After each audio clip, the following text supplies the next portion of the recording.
आप लोगों ने सुना हो, शायद ना सुना हो। ड्यूटी ड्रॉबैक स्कीम जो है ये आया है central board of indirect taxes and customs. कौन लाया है?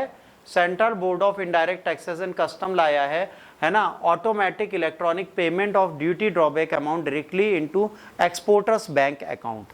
अभी क्या करेगा? एक्सपोर्टर बैंक अकाउंट में डायरेक्टली ट्रांसफर कर देगा। अभी होता क्या है? A trusted and time tested scheme administered by CBIC to promote exports। Exports को जब प्रमोट करना है तो हमें क्या चाहिए? हमें ड्यूटी ड्रॉबैक स्कीम के तहत इनको प्रमोट करना है कि आप एक्सपोर्ट कर पाए। The rebates the incidents of the custom and excise duties chargeable on imported and excisable material respectively when used as input for goods to be exported। अब यहाँ पर क्या हो रहा है? जो भी सामान हम देते हैं उस पर क्या हमें टैक्स पे करना पड़ा है, जो भी मटेरियल हम इंपोर्ट एक्सपोर्ट कर रहे हैं, तो इस चीज को रेगुलेट करेगा। The duty free drawback provision are described under the custom act of 1962।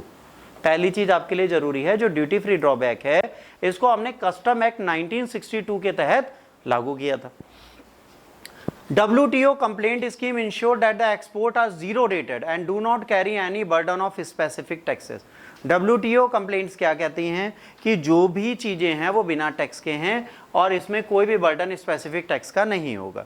It is a crucial programme to help exporters offset some of the cost occurred during the export process particularly in the supply or the value chain। कभी कभार क्या होता है, जब हम export कोई चीज करते हैं तो सप्लाई और वैल्यू चेन में उसमें कर का ना वैल्यू बढ़ा दी जाती है, तो उस कर को वापस देने का तरीका है।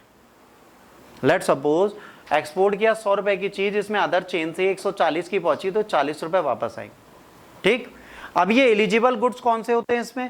Export goods imported into India, जो एक्सपोर्टेड गुड भारत के अंदर आ रहे हैं। Exported good imported into India after having been taken for use, वो जो पहले हमने यूज किया उसके बाद मंगाए हैं।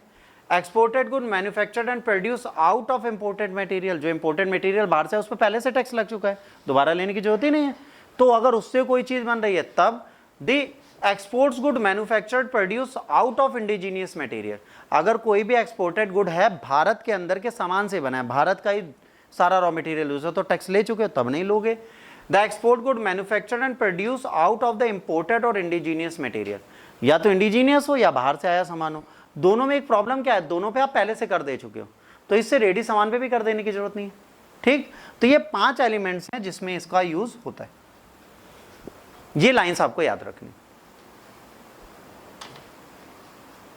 ठीक, कोई डाउट यहां तक? अब आ जाओ द फॉलोइंग मिनिमम क्राइटेरिया जो इस ड्रॉबैक को क्लेम को करता है। An individual must be legal owner of the goods at the time goods are exported. उस बंदे को मिलेगा जो लीगल ओनर होगा। दूसरा, he she must have paid custom duties on imported goods, इन्होंने कस्टम ड्यूटी पहले से पे की हो।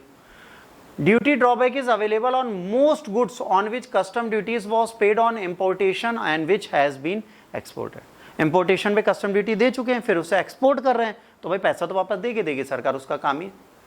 दिमाग घूमा ना, इकोनॉमी में यही पूछते हैं। फिर जो सामान आपने बाहर से मंगाया, निर्यात करके दोबारा आयात कर रहे हो, आयात करके दोबारा निर्यात कर रहे हो, दोनों में आपने एक कंट्री में कस्टम दिया, एक हमारे यहाँ दिया होगा। अगर दिया और सामान आ रहा है तो आप पे उस पर ड्रॉबैक, ड्यूटी फ्री ड्रॉबैक मिलेगा ही मिलेगा। अगर नहीं मिलता तो आपको प्रॉब्लम होगी। की फैक्ट्स क्या होते हैं? अब किसके बारे में पढ़ना है? CBIC कौन है? तो CBIC किस मिनिस्ट्री के अंडर काम करती है?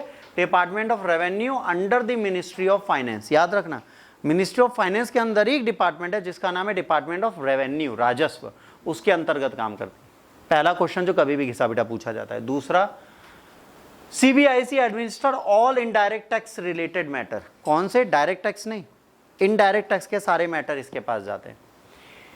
It deals with the task formulation policies concerning levy collection of the custom central excise duties। ठीक है, सेंट्रल गुड्स और GST जिसे बोलते हैं, IGST जो हमारी सरकार वाली है ना। Prevention of smuggling and administration of the matters relating to the custom, central excise, central good services tax, IGST, narcotics to extent under CBIC purview. इतनी चीजें इसके कंट्रोल में। ये सारी टैक्सेशन, नार्कोटिक्स से लेकर जितनी भी धांधलियां होंगी सब यही चेक करेगा, रेवेन्यू से related. The board is administer authority for is subordinate organisation including custom houses. इसके सबऑर्डिनेट ऑर्गेनाइजेशन में कस्टम हाउसेज है, central excise and central GST commissionerate हैं, and central revenue control regulatory है। ये 3 इसकी सिस्टर कंसर्न है। Clear? It also ensured that taxes on the foreign and the inland travel administered as per the law and the collection agencies deposit the taxes collected to the public exchequer promptly। अब ये क्या check करते हैं कि भाई जो tax है foreign inland travel का एडमिनिस्टर्ड हुआ है एज अ लॉ की नहीं, अगर हुआ है तो ठीक है, नहीं हुआ तो हम कलेक्ट करेंगे। कभी कभार क्या होता है ना, ड्यूटी फ्री करने के लिए चीज़ें चुरा के ले आते हैं, मोजे के नीचे दबा लिया, पैंट के अंदर पहन लिया, ठीक है, पेट पे लपेट लिया, कुछ तो खा लिए, चले आए इंडिया में। जैसे जो ड्रग्स हैं, ड्रग्स को कैसे सप्लाई किया जाता है आपको पता है? ड्रग्स को पकड़ा कैसे जाता है, कभी आप ऑब्जर्व करना, ड्रग्स को कॉन्डोम जो होता है उसमें भर के उसको काट दिया जाता है, इतनी छोटी छोटी टैबलेट बना के पानी से सॉलो करा दी जाती है पेट में, कॉन्डोम नहीं फटता जल्दी। 6 से 8 घंटे 14 घंटे के फ्लाइट में वो पेट में है। अब वो व्यक्ति खाना नहीं खा सकता और कुछ भी नहीं, मतलब कोई ब्रेवरेजेस नहीं ले सकता, ना फ्लाइट में ना रास्ते में, ऐसे पकड़ा जाता है। जैसे फ्लाइट डिले हो गई, एयरपोर्ट पे बैठा कुछ खा ही नहीं रहा, 12-13 लोग बैठे जो पानी भी नहीं पी रहे। अब उनके पेट का एक्सरे कराओ तो उनके यहाँ पे बढ़िया बढ़िया गोलियां बनी होंगी प्लास्टिक की, फिर उनको दवाई दी जाती है, एनीमा लगाया जाता है, फिर उनको पॉटी कराई जाती है, फिर उनको धोया जाता है, फिर वो निकलता भी वैसे ही है। जब ये यहाँ से जाएंगे then they will go washrooms, वो घर नहीं जाएंगे, पहले पॉटी करेंगे, फिर उससे वो निकाला जाएगा, उसे धोया जाएगा, उसे फाड़ के ड्रग्स निकाले जाएंगे। दुनिया में सबसे सेफ ट्रांसपोर्टेशन होता है कॉन्डोम टैबलेट्स खिला के। तो अब ये ड्यूटी फ्री करने का तरीका है ना, अगर ये पता है तो भाई उस पर तो टैक्स आपने दिया ही नहीं, तो सरकार तो ढूंढेगी। इनका काम इसीलिए नारकोटिक्स इसमें आता है, क्योंकि ये दुनिया का सबसे रिस्की वर्क है। आपको इस